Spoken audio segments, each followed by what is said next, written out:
Ladies and gentlemen, and it's a picture for Kama State on the set of White Sister. Whenever White Sister is coming out, yes, watch it. Remember that time in blue film. Yeah, but you don't film.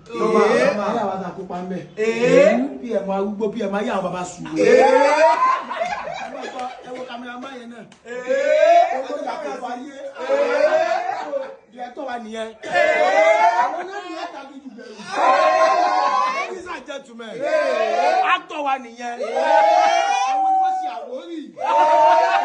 some noise for my mama.